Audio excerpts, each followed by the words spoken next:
लाल किले से मैंने नेक्स्ट जनरेशन रिफॉर्म्स की बात कही है और अब ये फोरम इस स्पिरिट के फोर्स मल्टीप्लायर के रूप में काम कर रहा है। साथियों, यहां वैश्विक परिस्थितियों पर, जियो इकोनॉमिक्स पर बहुत विस्तार से चर्चाएं हुई है और जब हम ग्लोबल कॉन्टेक्स्ट में देखते हैं तो आपको भारत की इकोनॉमी की मजबूती का एहसास होता है। आज भारत दुनिया की फास्टेस्ट ग्रोइंग मेजर इकोनॉमी है। हम बहुत जल्द दुनिया की तीसरी सबसे बड़ी इकोनॉमी बनने वाले हैं।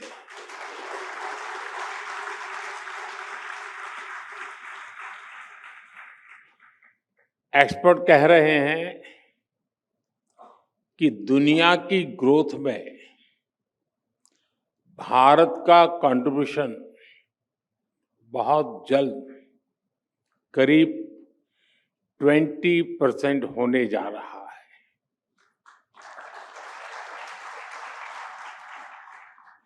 ये ग्रोथ, ये रेजिलियंस जो हम भारत की इकोनॉमी में देख रहे हैं, इसके पीछे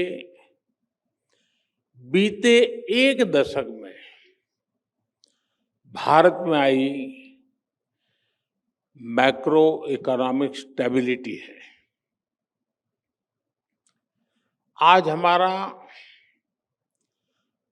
फिस्कल डेफिसिट घटकर 4.4% तक पहुंचने का अनुमान है और ये तब है जब हमने कोविड का इतना बड़ा संकट झेला है। आज हमारी कंपनियां कैपिटल मार्केट से रिकॉर्ड फंड जुटा रही है। आज हमारे बैंक्स पहले से कहीं ज्यादा मजबूत है। इन्फ्लेशन बहुत लो है, इंटरेस्ट रेट्स कम है। आज हमारा करंट अकाउंट डेफिसिट कंट्रोल में है। फॉरेक्स रिजर्व भी बहुत मजबूत है। इतना ही नहीं, हर महीने लाखों डोमेस्टिक इन्वेस्टर्स एसआईपीज के जरिए हजारों करोड़ रुपए मार्केट में लगा रहे हैं। साथियों, आप भी जानते हैं, जब इकोनॉमी के फंडामेंटल्स मजबूत होते हैं, उसकी बुनियाद मजबूत होती है, तो उसका प्रभाव भी हर तरफ होता है। मैंने अभी 15 अगस्त को ही इस बारे में विस्तार से चर्चा की है। मैं उन बातों को नहीं दोहराऊंगा, लेकिन 15 अगस्त के आसपास और उसके बाद एक हफ्ते में जो कुछ हुआ है, वो अपने आप में भारत की ग्रोथ स्टोरी का शानदार उदाहरण है। साथियों, अभी लेटेस्ट आंकड़ा आया है कि अकेले जून महीने में, यानी मैं एक महीने की बात करता हूं, अकेले जून के महीने में ईपीएफओ डेटा में 22 लाख फॉर्मल जॉब जुड़ी है और ये संख्या अब तक के किसी भी महीने से ज्यादा है। भारत की रिटेल इन्फ्लेशन 2017 के बाद सबसे कम स्तर पर है। हमारे फॉरेन एक्सचेंज रिजर्व्स अपने रिकॉर्ड हाई के करीब है। 2014 में हमारी solar PV module manufacturing capacity करीब 2.5 गीगावाट थी। ताजा आंकड़ा है कि आज ये कैपेसिटी 100 गीगावाट के ऐतिहासिक पड़ाव तक पहुंच चुकी है।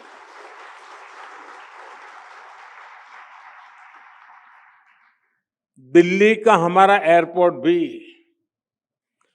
ग्लोबल एयरपोर्ट्स के एलिट 100 मिलियन प्लस क्लब में पहुंच गया है। आज इस एयरपोर्ट की annual passenger handling capacity 100 million plus की है। दुनिया के सिर्फ 6 एयरपोर्ट्स इस एक्सक्लूसिव ग्रुप का हिस्सा है। साथियों, बीते दिनों एक और खबर चर्चा में रही है। S&P ग्लोबल रेटिंग ने भारत की क्रेडिट रेटिंग अपग्रेड की है और ऐसा करीब 2 दशकों के बाद हुआ है। यानी भारत अपनी रेजिलियंस और स्ट्रेंथ से बाकी दुनिया की उम्मीद बना हुआ है। साथियों, आम बोलचाल में एक लाइन हम बार बार सुनते आए हैं। कभी हम भी बोलते हैं, कभी हम भी सुनते हैं, और कहा जाता है मिसिंग द बस। यानी कोई अवसर आए और वो निकल जाए। हमारे देश में पहले की सरकारों ने टेक्नोलॉजी और इंडस्ट्री के अवसरों की कई ऐसी बसेस छोड़ी हैं। मैं आज किसी की आलोचना के इरादे से यहाँ नहीं आया हूं, लेकिन लोकतंत्र में कई बार तुलनात्मक बात करने से स्थिति और स्पष्ट होती है। साथियों, पहले की सरकारों ने देश को वोट बैंक की राजनीति में उलझा कर रखा। उनकी सोच चुनाव से आगे सोचने की ही नहीं थी। वो सोचते थे जो कटिंग एज टेक्नोलॉजी है वो बनाने का काम विकसित देशों का है। हमें कभी जरूरत होगी तो वहां से इंपोर्ट करेंगे। यही वजह थी कि सालों तक हमारे देश को दुनिया के बहुत से देशों से पीछे रहना पड़ा। हम बस मिस करते रहे। मैं कुछ उदाहरण बताता हूं। जैसे हमारा कम्युनिकेशन सेक्टर है। जब दुनिया में इंटरनेट का दौर शुरू हुआ तो उस वक्त की सरकार असमंज में से थी। फिर 2G का दौर आया तो क्या क्या हुआ ये हम सब ने देखा है। हमने वो बस मिस कर दी।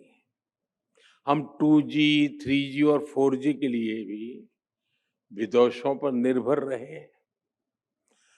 आखिर कब तक ऐसा चलता रहा?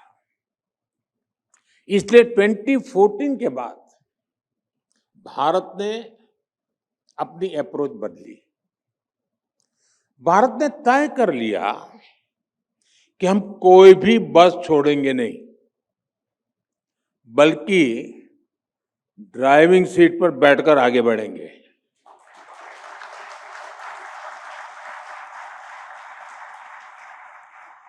और इसलिए हमने पूरा अपना 5G स्टैक देश में ही विकसित किया।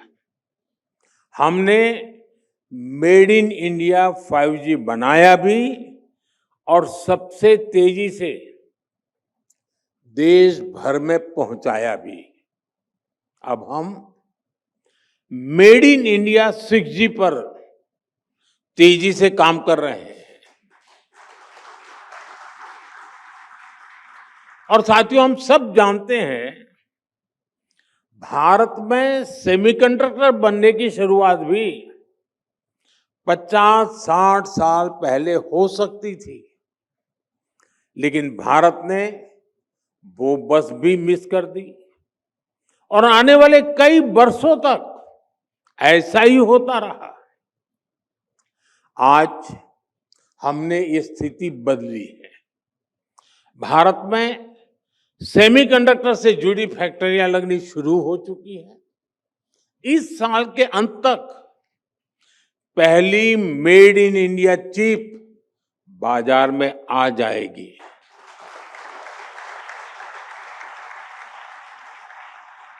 साथियों, आज नेशनल स्पेस डे भी है। मैं आप सभी को नेशनल स्पेस डे की शुभकामनाएं और उसके साथ ही इस सेक्टर की भी बात करूंगा।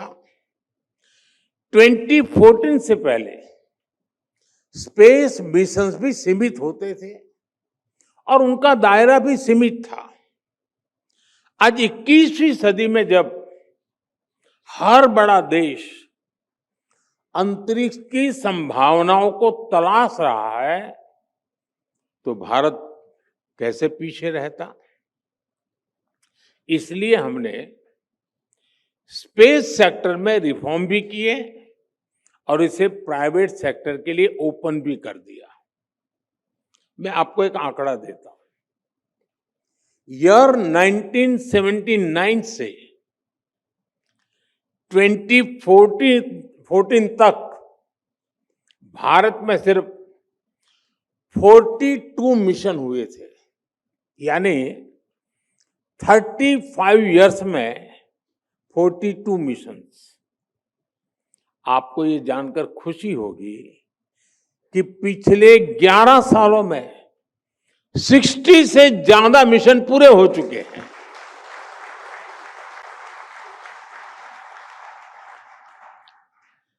आने वाले समय में कई सारे मिशन लाइन अप है। इसी साल हमने स्पेस डॉकिंग का सामर्थ्य भी हासिल किया है। ये हमारे फ्यूचर के मिशंस के लिए बहुत बड़ी अचीवमेंट है। अब भारत गगनयान मिशन से अपने एस्ट्रोनॉट्स को स्पेस में भेजने की तैयारी में है और इसमें हमें ग्रुप कैप्टन शुभांशु शुक्ला के अनुभव से भी बहुत मदद मिलने वाली है। साथियों, स्पेस सेक्टर को नई एनर्जी देने के लिए उसे हर बंधन से आजाद करना जरूरी था। इसलिए हमने पहली बार प्राइवेट पार्टिसिपेशन के लिए क्लियर रूल्स बनाए। पहली बार स्पेक्ट्रम एलोकेशन ट्रांसपेरेंट हुआ। पहली बार फॉरेन इन्वेस्टमेंट लिबरलाइज हुआ और इस साल के बजट में हमने स्पेस स्टार्टअप्स के लिए 1000 करोड़ रुपए का वेंचर कैपिटल फंड भी दिया है। साथियों, आज भारत का स्पेस सेक्टर इन रिफॉर्म्स की सफलता देख रहा है। साल 2014 में भारत में सिर्फ एक स्पेस स्टार्टअप था, आज 300 से ज्यादा है।